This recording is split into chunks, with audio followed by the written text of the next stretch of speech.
Ti siamo? Então tá bom. Incominciamo. Cominciamo. Boa tarde a todos, queridões e queridonas. É um prazer enorme estar com vocês. E o nosso canal Músico Patologia ficou um pouco afastado ultimamente por causa do nascimento da minha filha, por algum motivo. E hoje estamos voltando aqui com uma comemoração, sim, fantástica. Tenho 3 maravilhosas entrevistadas aqui para participar desta live. E eu gostaria de dizer que são pessoas com as quais eu tenho a honra de conviver há muito tempo, né? Doutora Fabiana Macdice, head da mama do Hospital AC Camargo. Se eu falar o currículo de todo mundo aqui, acaba lá. Não, chega, corta. A Fabi, pronto, tá ótimo. Companheira de residência de cirurgia geral, que significa que a gente se conhece desde que eu tinha 24 anos. Faz um tempo, eu diria. Doutora Cris Moran, eternamente para nós Brito, chefe da fisiatria do ICESP, Instituto de Câncer do Estado de São Paulo, e do Hospital Sírio-Libanês. Minha colega de turma da faculdade, quer dizer que eu conheço desde os 17 anos, né? E doutora Patrícia Cuóculo, que é psicóloga, especializada no universo feminino. Pô, eu faço cirurgia de base de crânio, acho que é complicado, hein? No universo feminino, meu Deus do céu! Mas essa então amiga de infância, desde os meus 14 anos. Eu tinha 13, não, eu tinha ganhou. 13. Abafa. E a nossa live é sobre, eu dei o nome de Mama Trajetória de Vidas, no plural mesmo, porque nós vamos falar rapidamente das vidas da mama e da portadora da mama, né? Que Sim, na verdade faz sentido, né? acho que é o mais, né, o mais importante, digamos assim, né?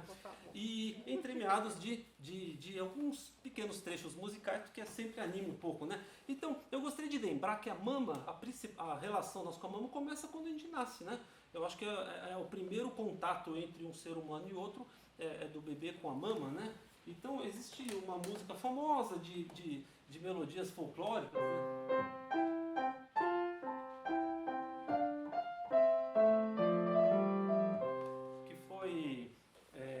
Foi feita uma variação de Mozart chamada Vous de Regé Mamá, e quando ele estava esperando seu primeiro filho, né? Aí, Fabi e Patrícia, eu sempre fiquei pensando assim, a mama, perdoe se eu estiver falando bobagem, mas é uma glândula exócrina e apócrina, quer dizer, a mulher ainda joga fragmentos das suas próprias células, né, para a mama, né? Quer dizer, como se a mãe desse pedaço de si próprio, né? Se já, não vou falar que cortou a carne, mas isso já tem um significado psicológico muito profundo, né?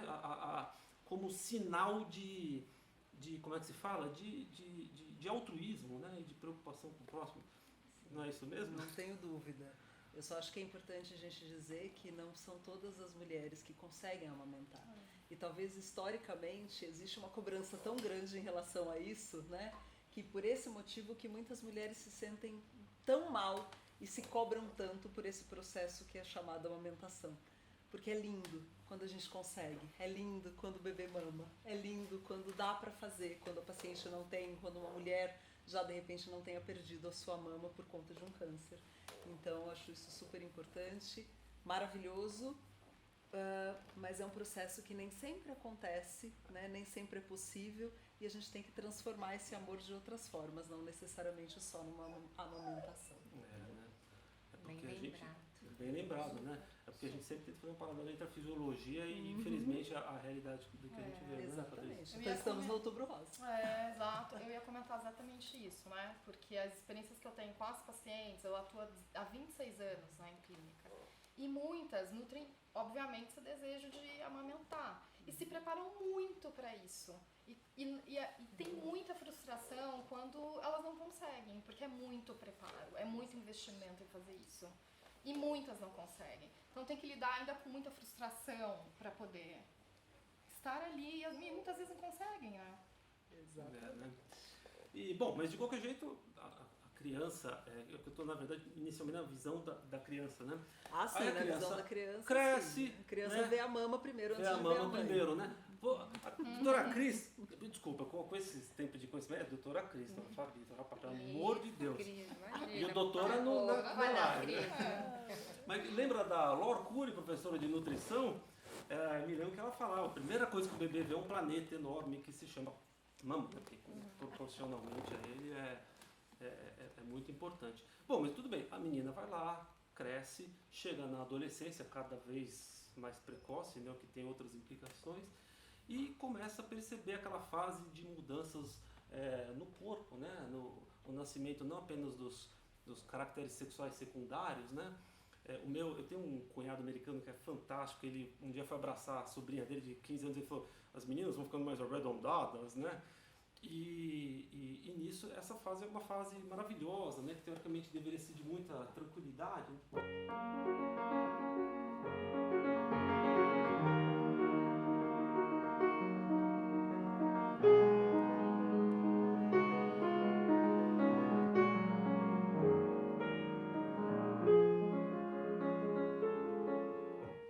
Mas, ao mesmo tempo, existe também uma certa insegurança em relação às alterações do próprio corpo, né? E nem sempre é uma fase fácil, né? O que vocês têm a me dizer? Bom, pra mim não foi muito fácil, não. Não? Não, eu sempre fui grandona e no final das contas, enquanto todas as minhas amigas, ninguém tinha mama, só eu tinha, eu ficava desesperada de vergonha. Não era algo muito gostoso, porque você se diferencia das outras pessoas, e criança, gente menor, né, assim, precisa andar em tribo. Então não é sempre, eu acho que tem muitas meninas que têm o sonho de ter as mamas crescerem, mas isso realmente não é tão tranquilo assim para todas as mulheres. Eu posso dizer que eu tive realmente, talvez por ser muito grandona, eu era gordinha, eu era grande, e eu me diferenciava pela minha mama e eu morria de vergonha. Então, eu acho que de novo, da mesma forma da amamentação, a gente não pode achar que todas as mulheres vão ser exatamente da mesma forma. Tem aquelas que sonham em ter as mamas volumosas, tem outras que têm vergonha num primeiro processo, né?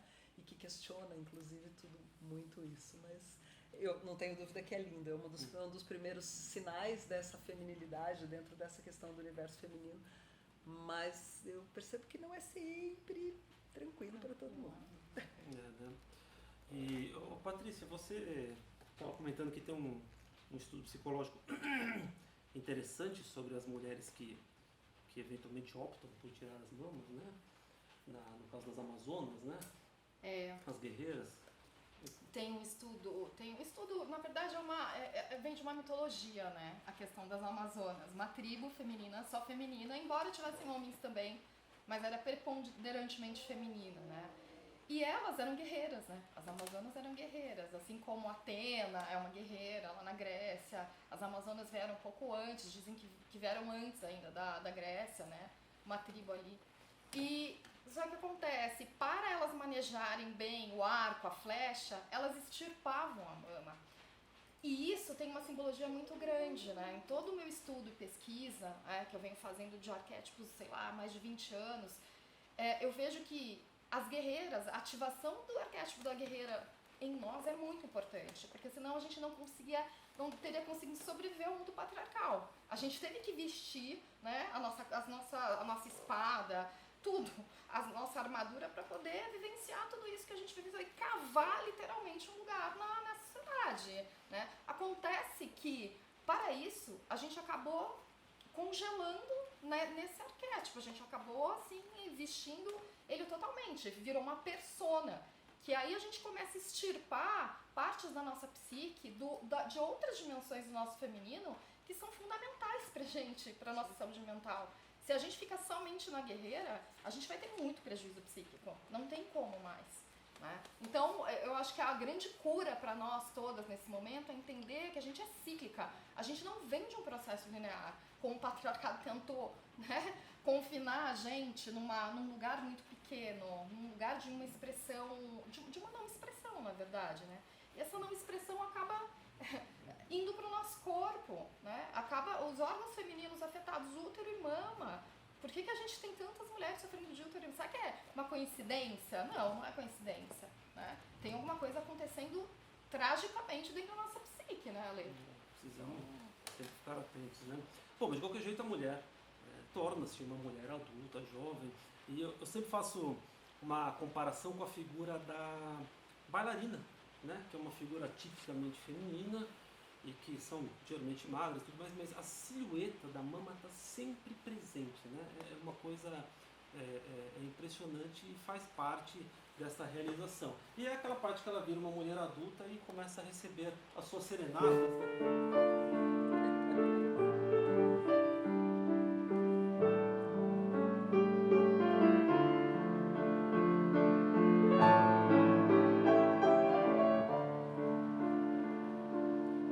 Mas, então assim, aí é o que eu falo, né? Assim, a mama acaba sendo o órgão, né?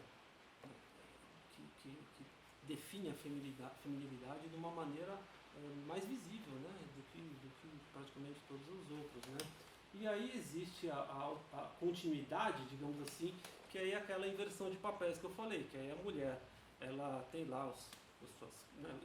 Eu sempre cito, digamos assim, o caminho tradicional, né? Pelo amor de Deus, mas ela vai lá, conhece o seu marido, se namora, se apaixona, casam, tem filhos, e aí é aquilo que a gente começou falando, né? Aí ela vai lá e é momento filho, né? Quer dizer, aí que a gente coloca a mama para trabalhar, né? Porque teoricamente essa é a função. Então este tão alardeado sonho de amor, né? Que os poetas, escritores falam, não apenas do ponto de vista de Eros e Afrodite, mas com a questão do amor pela criança também, com aquela delicadeza clássica dos bebezinhos amamentantes, né?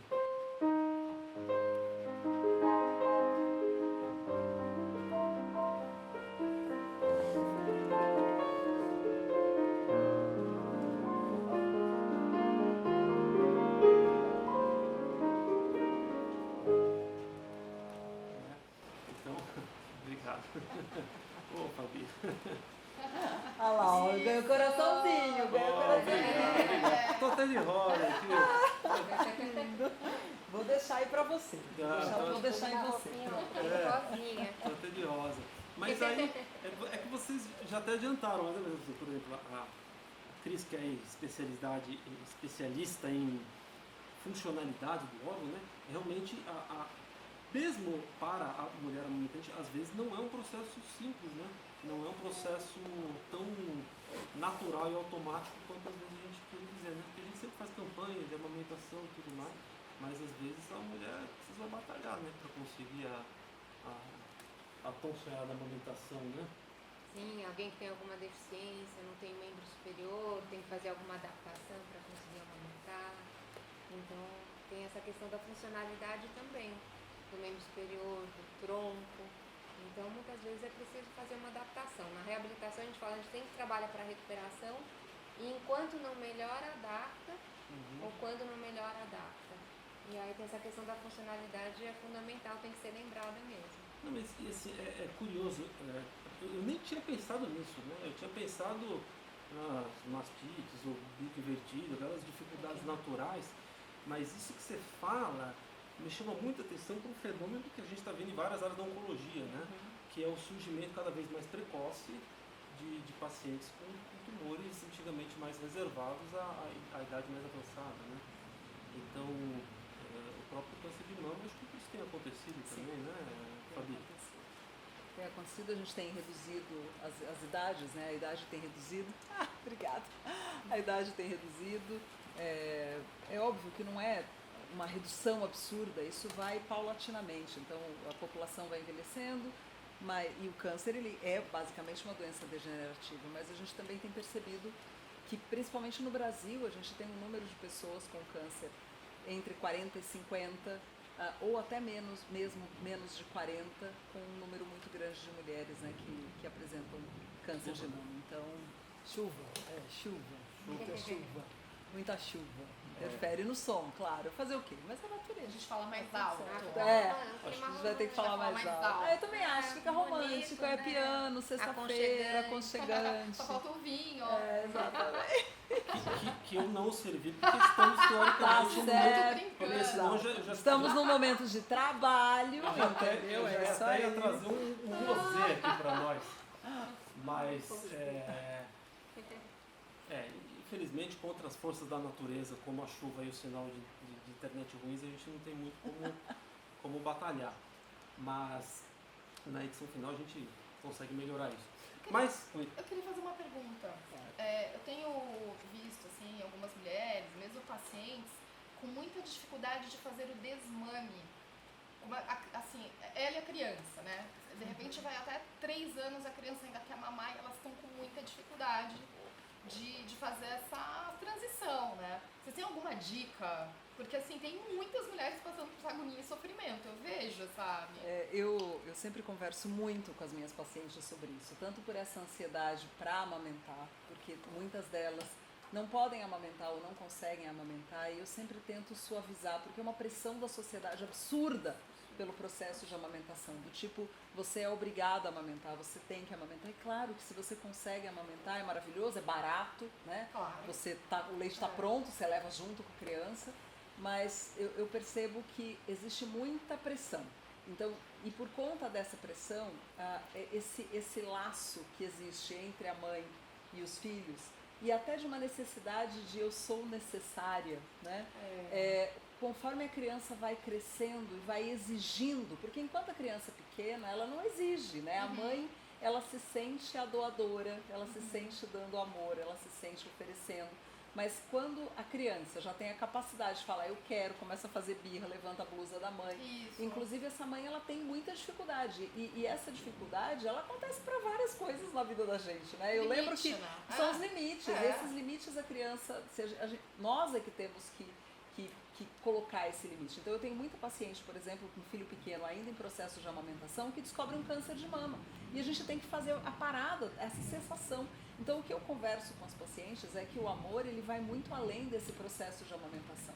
O amor, ele vai pelo toque, pelo olhar, ele vai pelo aconchego durante a mamada, que depois vai ser o aconchego durante a comida que você vai dar, o banho que você vai dar. Então não é obrigatório que seja a amamentação. E quando você coloca isso como uma possibilidade real, e essa mãe desenvolve outras ferramentas, né, outras formas, e ela entende que não existe uma culpabilidade nisso, ela se sente fortalecida e ela consegue fazer esse processo. Então, é dolorido, né? Quanto mais tempo a mulher demora para desmamar, mais sofrido é.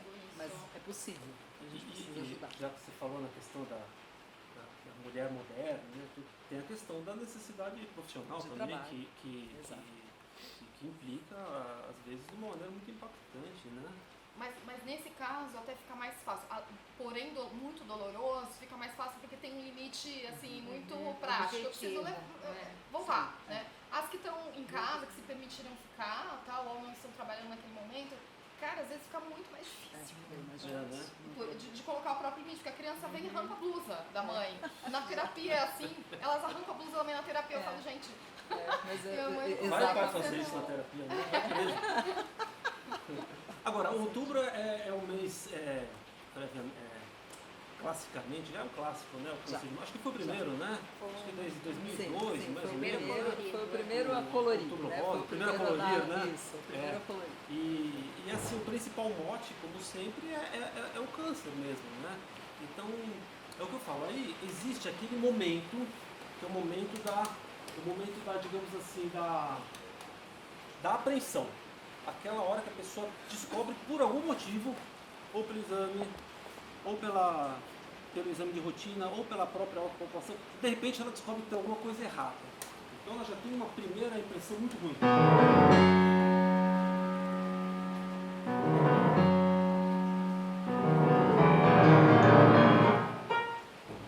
E aí vem aquele medo, né?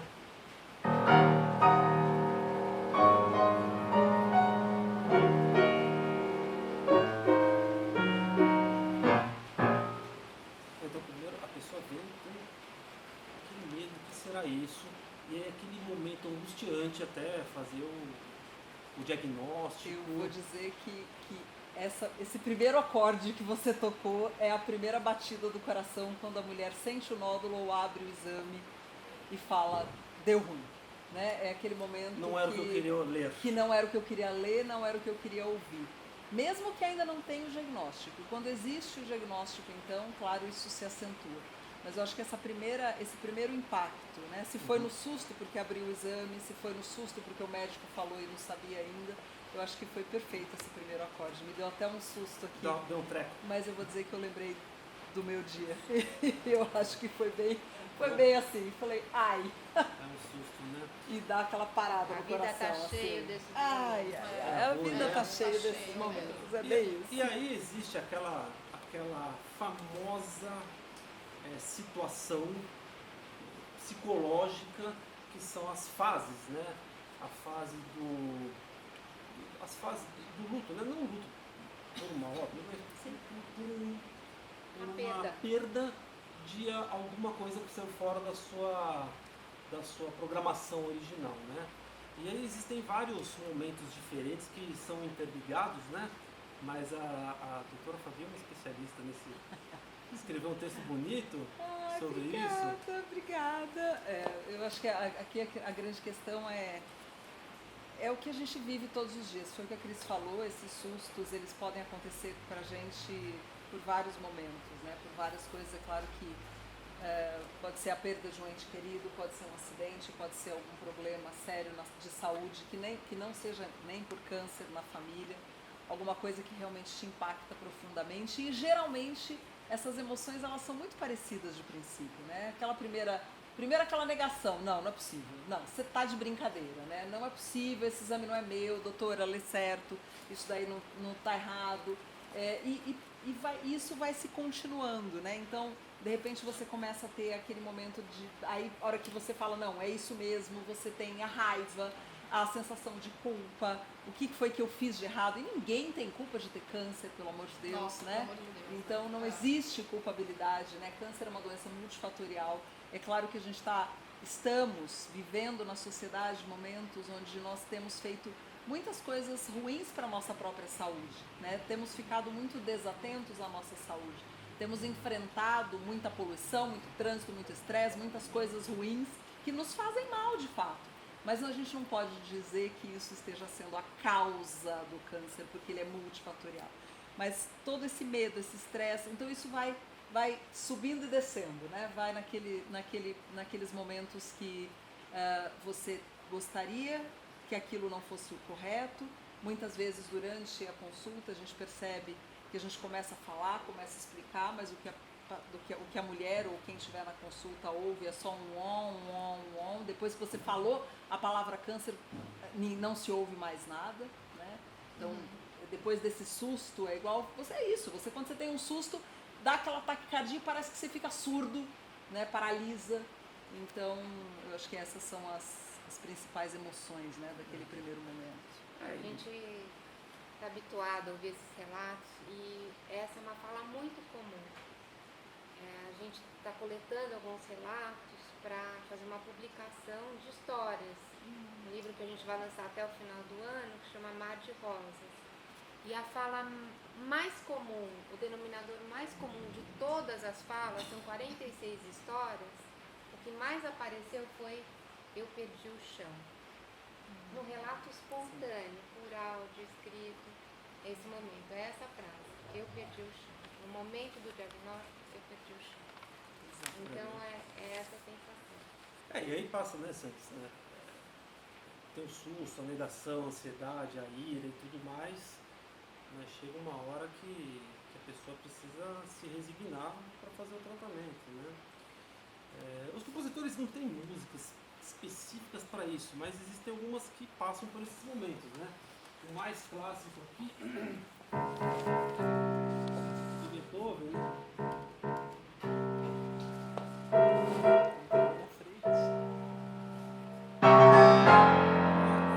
Que mostra aquela fúria, aquela coisa, né? E de repente aquela não aceitação das coisas.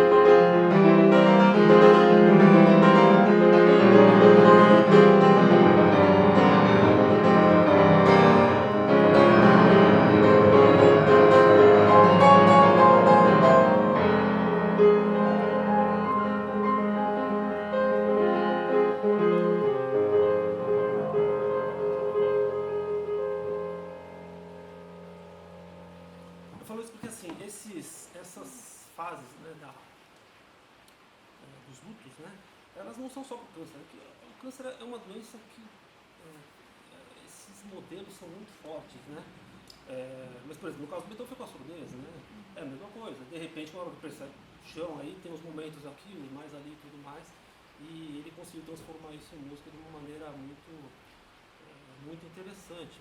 Mas no final você acaba com uma sensação de força, porque assim, chega uma hora que você precisa seguir em frente, né? Não tem escolha, né? Ou você vai ou você vai.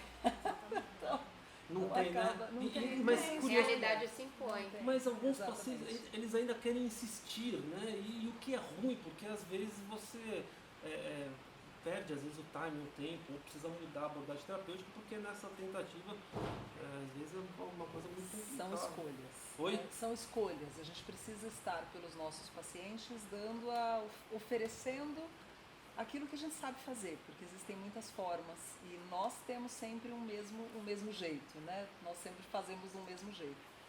Realmente não são todas as pessoas que sentem dessa mesma forma, mas a gente tem que ter a consciência de que a gente está dando essa escolha e a escolha não é nossa. Né? Então, isso é um processo, esse é um processo de amadurecimento, inclusive. Quando alguém fala, eu não vou me tratar, eu acho que isso é muito complexo. Eu lembro quando meu pai teve câncer de estômago e falou, eu não vou fazer nada. Eu falei, como assim você não vai fazer nada? Não, eu não vou tratar, não, é câncer, eu vou morrer mesmo, né? Até porque sempre existia esse grande medo, mas eu acho que hoje a gente tem que passar exatamente essa informação de que não funciona assim, que câncer não é uma doença que vai morrer todos vamos, né? Mas que câncer não é uma doença que vai acometer todas as pessoas, que todos vão morrer do câncer, e quanto mais cedo você faz o diagnóstico, melhores são as terapias, que mesmo mulheres que estão em tratamento de câncer avançado, hoje o acesso aos tratamentos eles são muito maiores, né? Algum problema? Travou? Caiu, travou? Caiu? Eita. Caiu? Oh, que peninha. Nossa, você estava numa fala tão linda. Não, imagina. Aqui parece Oi? que tá Tá indo. tudo bem, talvez o celular, né? Mas essa é a... Eu acabei perdendo um pouquinho o fio da meada, mas eu acho que é trazer essa esperança, né? Levar informação, ajudar numa tomada de decisão de uma escolha que não é nossa, né?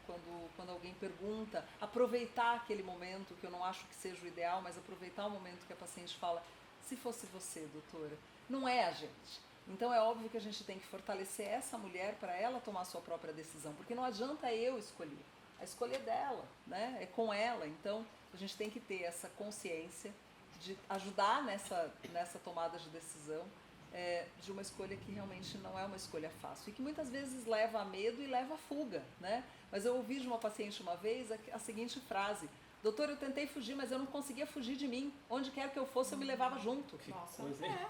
Claro. Então, A consciência ela vai falou, junto, né? exato, ela falou, então eu tentava fugir, mas não tinha jeito, eu ia junto comigo. Mas às vezes os pacientes colocam as coisas de uma maneira, né, Que nos marca. que te marca, né? Nos Que marca. você fala, nossa, E é tantos lindo anos eu nunca isso, ouvi é dessa lindo E dança. assim, isso, o porque- baque é o denominador comum, todo mundo tem um baque, mas como cada um lida com a diversidade, Isso é maravilhoso. é individual, e isso é maravilhoso, essa diversidade. É. E é o tempo de cada um nesse processo de assimilação.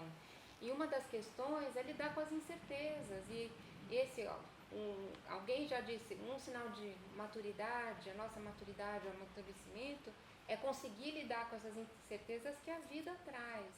E é um momento de muita incerteza, muita angústia. Então é muito sofrido, mas a pessoa, se ela ainda tem uma sensação de culpa por desconhecimento, então é muito importante educar em relação a isso. Então, ainda que existam fatores de risco, a maioria a gente não consegue apontar alguma questão. A minoria dos casos tem relação com o histórico familiar, menos de 10% dos casos. Os fatores de risco conhecidos, ainda podem surgir novos.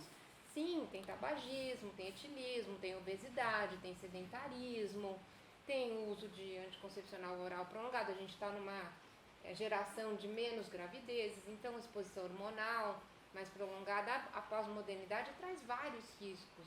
O sedentarismo, então o dia a dia sedentário não é fazer o exercício 5 vezes por semana, é o dia a dia sedentário.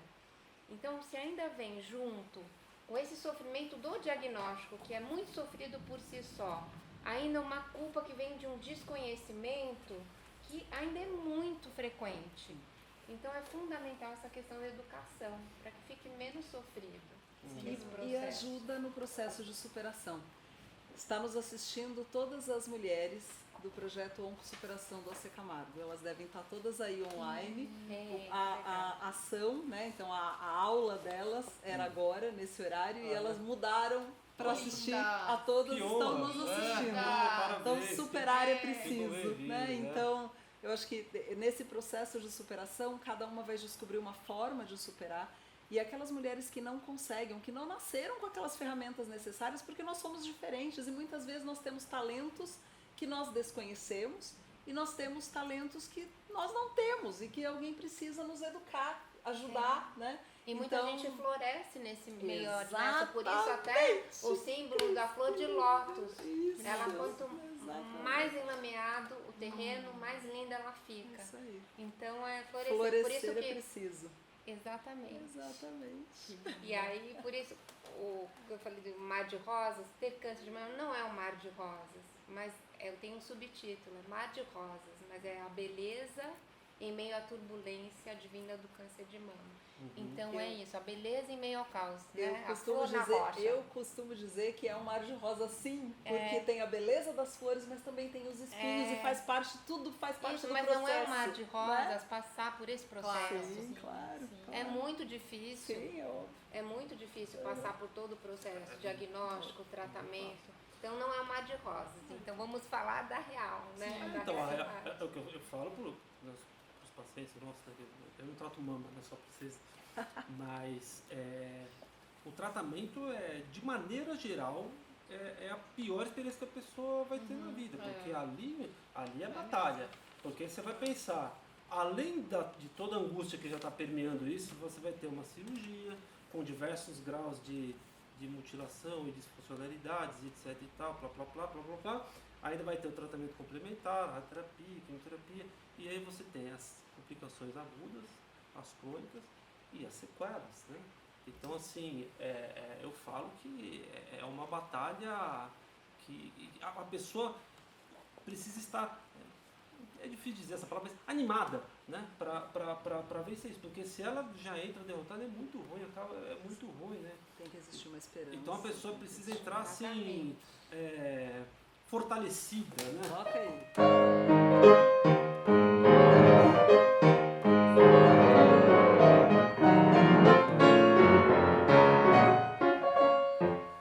Mas assim, aí vamos lá. Acabou o tratamento. Acabou, fez lá tudo que precisava fazer. Né? Os pacientes têm muito essa angústia. Quanto tempo vai demorar tudo, né? Existe a fase mais aguda, mas existe o que isso muda na vida da pessoa, né?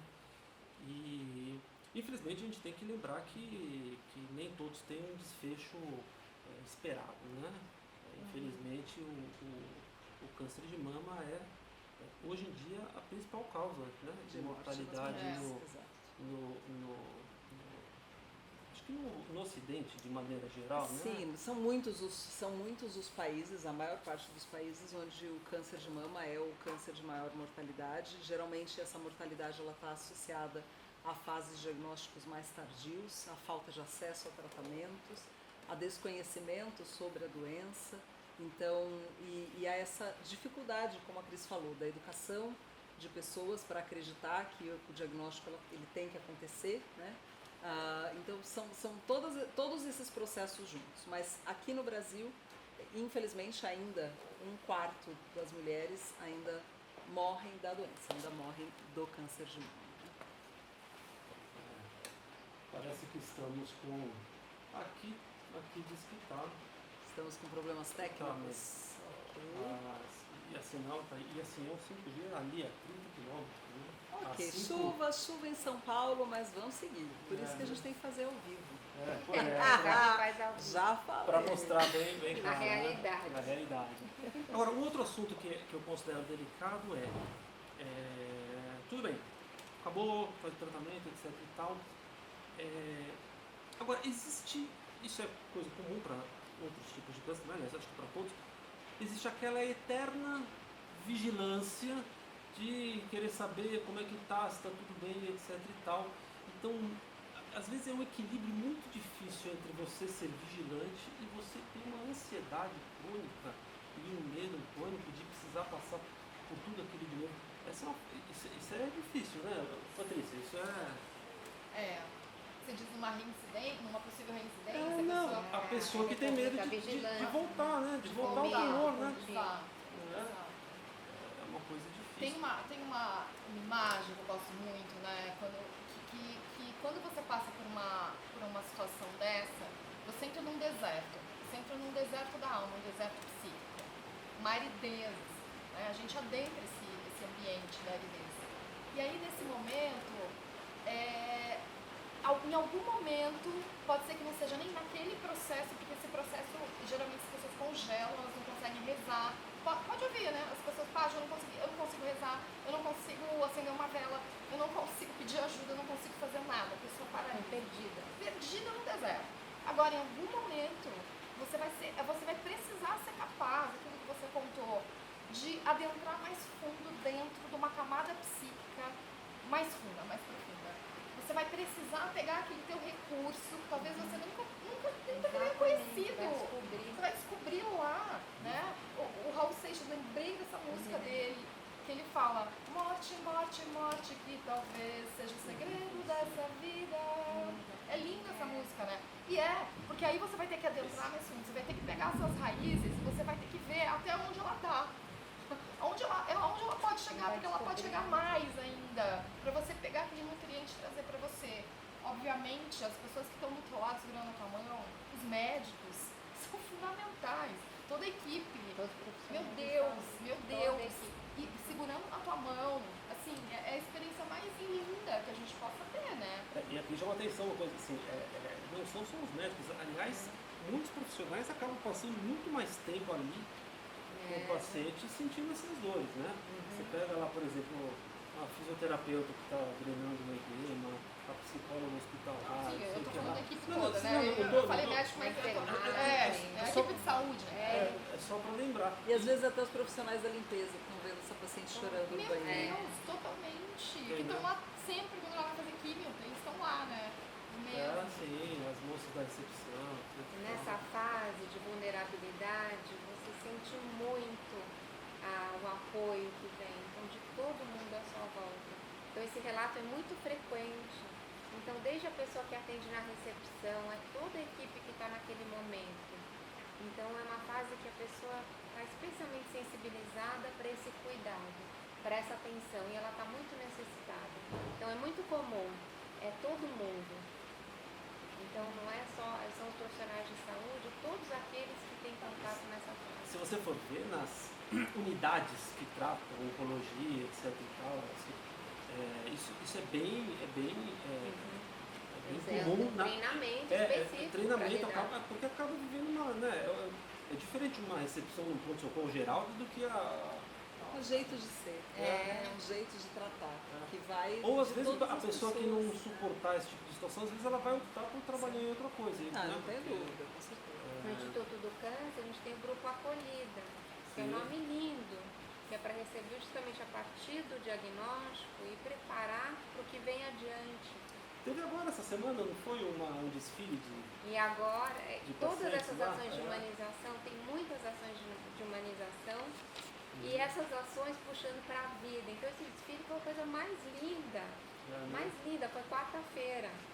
Então foi um desfile maravilhoso. Eu cheguei lá e já bati de cara com um paciente nosso. Mas coisa mais linda, gente, coisa mais linda. Demais, e assim, né? das cores do branco ao preto, né? No mês de outubro rosa, já teve, antigamente o desfile sempre no outubro rosa, tradicionalmente, tem a questão do câncer de mama, mas aí ele foi ficando mais ecumênico, mais diverso. E foi lindo, é uma parceria com a Faculdade de Moda Santa Marcelina, e estavam todos os modelos vestidos de preto, todas as roupas de papel, e elas tinham os sinos dourados representando o final do tratamento. Nossa. E chamando a atenção para a vida, para a música. É a coisa mais linda, vale a pena ver nos canais de CESP. Depois a gente pode até divulgar mais, né? Não. É a mesma história com a turma das perucas, né? Doação de cabelo. Doação de cabelo, de peruca. 20 centímetros de cabelo, vale doar, todos. A gente fica falando da mama como auxílio e outra coisa, mas e o cabelo? Todos os relatos, como isso impacta. como A grande impacta, parte né? das minhas pacientes, elas relatam isso, as pacientes que precisam fazer uma quimioterapia, que a sensação de dor ou de perda, ela tá muito ali parecida. Tá ali, né? E já tive muitas pacientes que disseram, doutora, a questão da mama para mim foi o menos importante. Uhum. Para mim o mais difícil foi Para muitas. ficar sem cabelo. É, Né? né? Então eu acho que isso são coisas que a gente precisa precisa valorizar, né? Precisa ter ouvido, precisa acolher. Né? Não existe essa questão de eu tô sofrendo porque eu vou ficar careca. Não, tá tudo bem, benzinho. O cabelo cresce, né? Meu Deus. Daqui a 2 anos, É, exato. gente. E o que você vai sentir enquanto você tiver sem ele, né? Sem o cabelo do corpo todo, não é só o da cabeça, né? Então, tudo. Né? Então, eu acho que a gente tem que valorizar realmente todas essas perdas desses sinais que também são do feminino. Né? Exato. Porque, claro que realmente tudo isso importa, não é uma coisa só. E dá aí, ferramentas. Uma delas é o uso dos turbantes, que entram muito. sim, os lenços, né? Os lenços bonitos. Né? Então, muitos institutos têm. Uma responsável lá do Sírio acabou de lançar eu posso mandar o link para você também divulgar, que é a Sara Roberta mandou um link. Ela desenvolveu vários jeitos de usar os lenços. Ela cuida da questão de imagem, da moda, da Sara Roberta. Então, são várias instituições têm, mas eu recebi esse link essa semana. Está muito bonito. Então, como tá fácil, eu posso te encaminhar. E para quem tiver interesse, dicas para usar os turbantes. Quero muito. Lindo. Depois você me Muito passa, eu lindo, quero passo. colocar lá na rede do Mulheres Despertas. Isso aí, eu quero lindo. falar com as mulheres sobre. Muito legal. Na verdade, eu ia entrar num assunto final, né? Mas esse assunto já foi mais principalmente para a Cris, né? Que é a questão de reabilitação, né? Porque, assim, a gente às vezes é muito pragmático, né? E pensa na reabilitação do membro, do nervo cortado, disso, aqui, não sei o que lá, mas a reabilitação, na verdade, é uma reabilitação de vida, né? Porque a pessoa muitas vezes vai ter uma situação de vida completamente diferente. Então, é o que você está falando, você tem que ter aqueles aspectos técnicos das disfuncionalidades específicas, mas eu acho que essa parte aí acaba sendo mais, porque é aquilo que a gente falou, né? A história da vida das mamas. A mama já foi pro laboratório, mas a mulher que está lá, a vida dela continua, né? E aí vocês tem um projeto, né, do Remama também, que é muito bonito, né? Como é que funciona? São as mulheres remadoras? Isso. Vou começar falando da reabilitação, aí eu falo do Remama. Então, a reabilitação, como você falou, né? Então, vamos terminar, vamos falar da reabilitação. Muita gente tem essa ideia, às vezes, que a reabilitação fica para o fim. Só no final. Então, faz prevenção, tratamento e depois a reabilitação. E, na verdade, ela tem que entrar à medida que necessária. Então, ela tem que entrar, pode entrar antes da terapia, até do tratamento para o câncer, fazer um preparo para melhorar a funcionalidade, pode entrar depois. E como você falou, trabalha com vida. Então, na reabilitação, a gente trabalha potenciais. Então, a questão é você desenvolver, trabalhar esses potenciais de cada um. E na medida da necessidade. Então, a reabilitação, ela pode começar antes do tratamento, logo depois, quando o paciente, logo depois da cirurgia. É importante que ela inicie o mais rápido possível. E depois, então, na medida da necessidade de cada um. Uma necessidade frequente, por exemplo, a dor é muito frequente no paciente submetido à cirurgia oncológica de mama, linfedema. Nós, na cabeça e pescoço, a gente algumas vezes encaminha antes da cirurgia. Exatamente. Então, é é isso isso que eu já estava tem a lesão, comentando, né? para melhorar, né, a reserva funcional antes da cirurgia. Exatamente isso.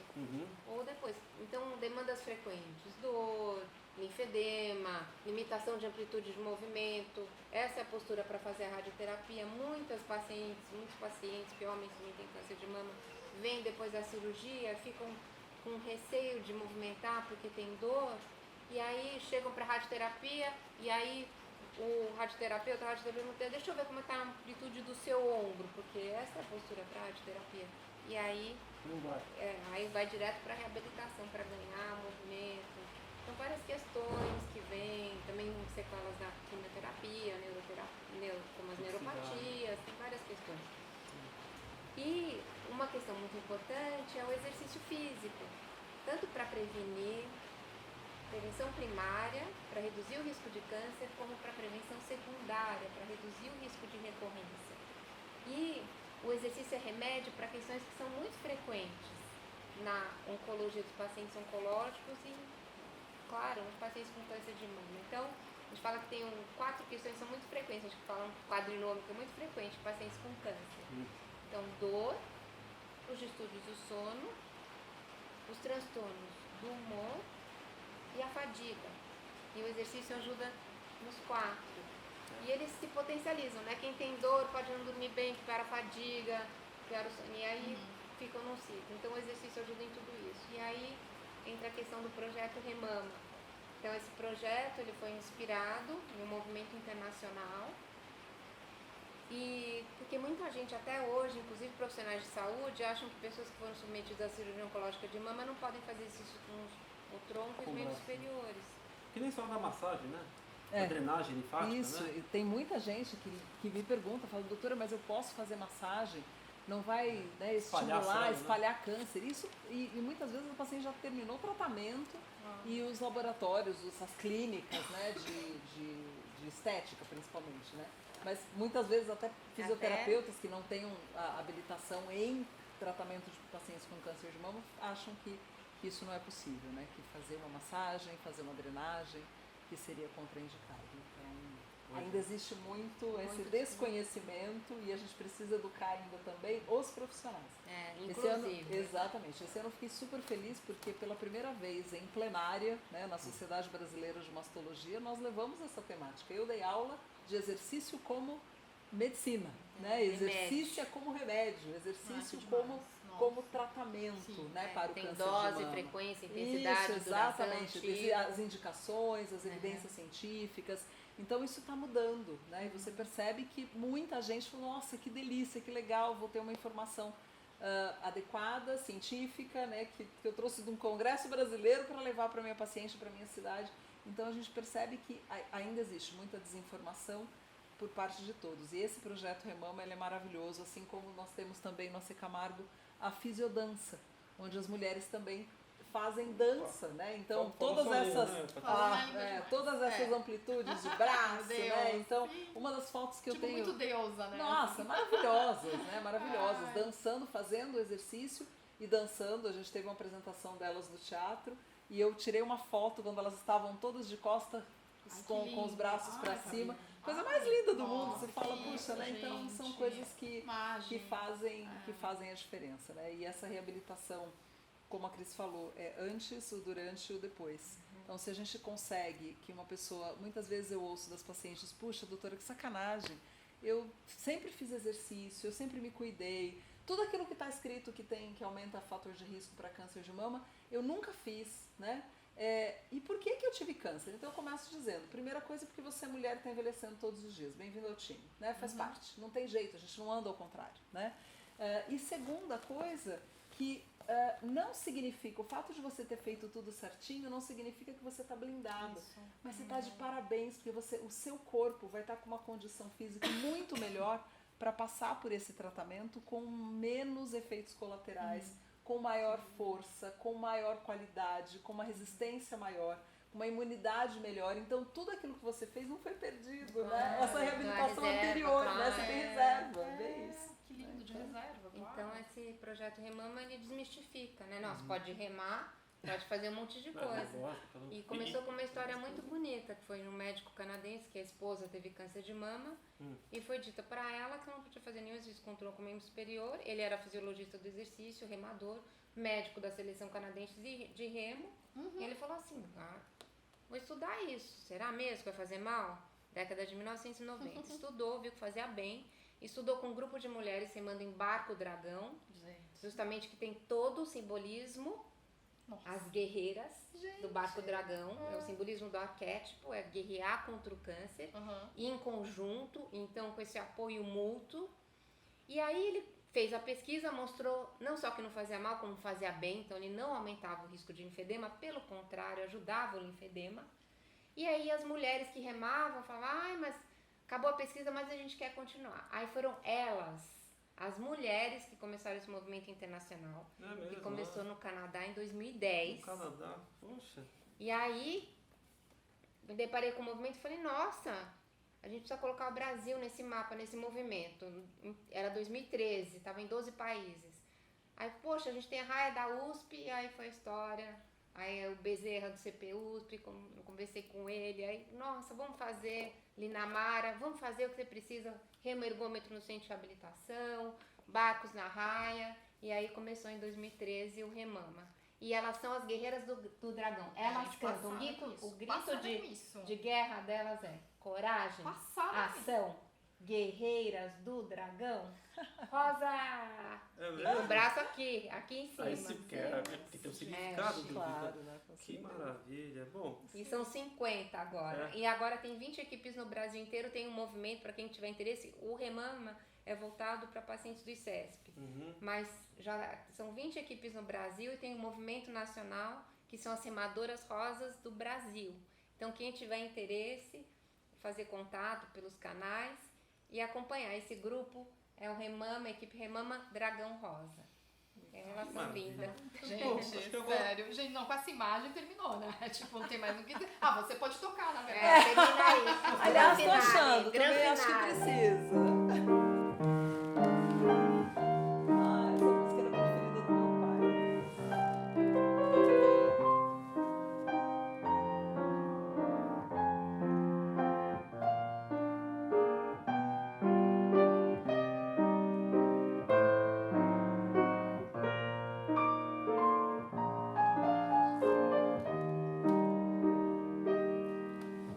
Bravo! Posso só mostrar 2 livros? Pronto, a pausa foi só pra Fabi falar com as Olha, mais de 200 pessoas assistiram, Ai, então meu Deus. então Mas- vamos lá. Pronto, diga. Você tem um livro? Tem livro. Olha, eu sei que muitas mulheres conhecem, mas muitas também não conhecem. Que é O Mulheres que Correm com os Lobos. Que esse livro, ele é aquele que ajuda, o que a gente entra dentro das camadas mais profundas da nossa psique. Então eu indico muito para todas nós, a nossa grande bíblia, assim, essa mulher é uma iniciada, uma visionária, né, a Clarissa Pinkola Estés, maravilhoso. E esse outro, que é meu queridinho de agora, que chama Jornada da Heroína. Gente, ele é um compêndio sobre todo o nosso processo do feminino. Como resgatar o nosso feminino, essa mulher, ela consegue colocar em palavras, assim, e trazer ferramentas para nós. Então, fica 2 dicas maravilhosas, assim. Junguianos todos, né? Eu li esse livro Diana. por recomendação da minha tia, que é Jura? psicóloga. Ah, sua tia é psicóloga. É. Sim, É. Que lindo. Você tem um livro também, né, Fabi? Eu tenho. Fala, Fabi. Na verdade, é um livro que eu juntei uma série de textos. Eu gosto muito de escrever. Eu gosto de usar das redes sociais. Na verdade, eu fiz meu diário, né? Então, inicialmente achava que estava escrevendo para ninguém ler, e pouco a pouco eu percebia que as pessoas muitas vezes nem comentavam nada no texto mesmo, ali no feed, na rede social, mas me encontravam e falavam: Fabi do céu, aquele seu texto, cara, aquilo que você escreveu mudou minha vida. E pouco a pouco isso foi ficando mais forte, e eu comecei a receber muitos pedidos na própria rede social, pedindo para escrever um livro. Você precisa escrever um livro, você precisa. E até que um dia uma paciente minha chegou no consultório com um monte, com um livreto, né, com papel, com tecido de chita, todo colorido, cheio de flores, e falou: doutora, eu não aguento mais as pessoas pedindo para você gravar um livro, pra escrever um livro, Você tá brincando. e você não entendeu que você já tem um livro, né? Nossa. E aí ela falou, me entregou, e eu vi que ela compilou, né, uma série dos textos que eu tinha escrito num livro, e um jornalista selecionou então a filha, né, então a criança, a mãe, a mulher, a médica, né, então fez uma seleção. Gente, E a vou te gente dar esse criou, assim, lindo. na verdade ela me deu o livrinho, né, assim, impresso, e eu, aí junto com um jornalista e um editor, a gente juntou isso e fez o livrinho, tá ali. Eu Tá aí? trouxe ele aqui. Cadê? Nossa. Eu não vou ficar. Tá aqui do lado da minha bolsa, por favor. Eu não vou ficar para trás nessa história de livro, né? Claro. Eu vi que o meu É, Ah, eu acho que Oi? tá dentro Eu então. ainda Tá, vi. então tá dentro, deve estar tá em dentro cima da. da mesa, essa coisa. Ah, Obrigada. É, bolsa de mulher, ninguém tem coragem de pôr a mão, né? Porque acha que vai Não. aparecer um bicho, vai Ratoeira. comer, vai ratoeira. Ai, que lindo. Obrigada. Esse aqui.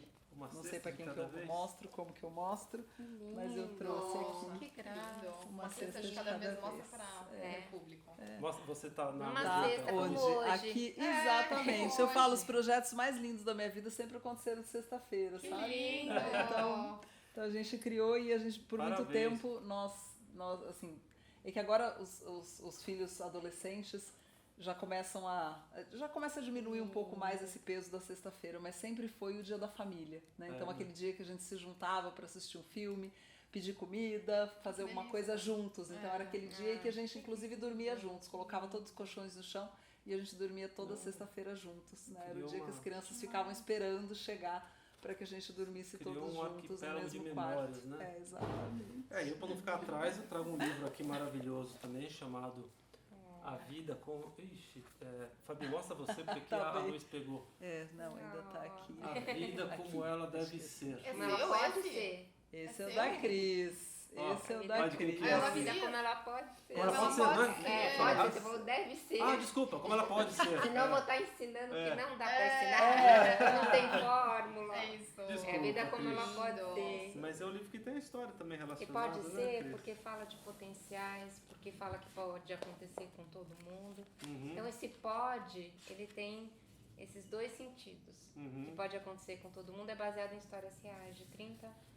São histórias que me marcaram ao longo da vida como médica. É, né? Então são histórias crônicas baseadas em histórias reais com as identidades protegidas, nomes, a descrição, sim, sim. tudo. Poxa, E- e esse aqui ninguém pega porque esse aqui é meu, tá? Gente, muito obrigado. Eu não sei nem mais pra onde eu olho. Aqui, ó. Aqui. Obrigado a todos. Foi fantástica e queria agradecer a todos. Obrigada, E acho que amiga. podemos Muito obrigada. encerrar Muito aqui, tá legal. bom? Com Obrigada, licença. meninas.